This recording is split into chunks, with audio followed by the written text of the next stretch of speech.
एक तरफ जहां राम मंदिर तामीर को लेकर दिल्ली में वीएचपी की रैली हो रही है, वहीं दूसरी तरफ बाबरी मस्जिद की दोबारा तामीर का मुतालबा करते हुए बेंगलुरु में social democratic party of India ने एहतजाज किया। टाउन हॉल के रूबरू हुए एहतजाजी मुजाहरे में एसडीपीआई के कारकुनों ने कहा कि मस्जिद की जगह मस्जिद ही तामीर की जाए। एहतजाजियों ने कहा कि वो अदालत और मुल्क के दस्तूरी निजाम पर पूरा भरोसा रखते हैं, लेकिन संघ परिवार की तंजीमें इस मामले में नफरत की सियासत कर रही है। Construct a grand masjid in the same site where it was demolished and where the controversy is created. We have 100% hope on our judiciary.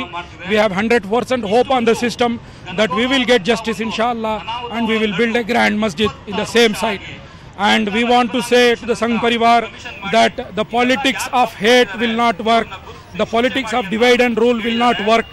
The politics of unity, the politics of the Constitution of India will only work, and we will stand by it, and we are very sure that the masjid will be constructed in the same site where it was demolished.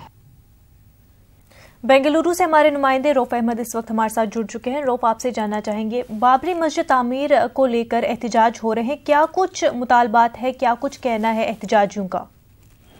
जी देखिए, रियासत भर में social democratic party of India के कारकुनान एहतजाजी मुजाहरे कर रहे हैं और ये मुतालिबा कर रहे हैं कि मस्जिद की जगह मस्जिद ही तामीर की जाए। इनका ये कहना है कि ये जगह जो है मुतनाज़ा जगह नहीं है।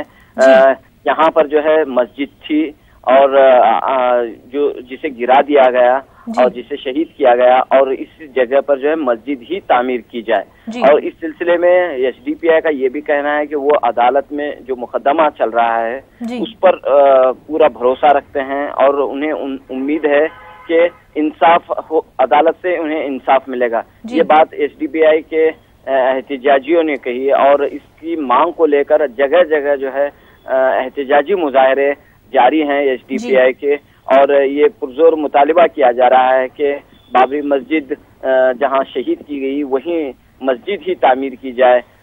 और इस मामले में जो है एसडीपीआई ने संघ परिवार की तंजीमों को तनकीद का निशाना बनाया और ये बात कही गई कि पूरे मुल्क के माहौल को खराब करने की कोशिशें संघ परिवार की जानिब से हो रही हैं। जी बिल्कुल रऊफ, बहुत बहुत शुक्रिया आपका तफसीलात फराहम करने के लिए।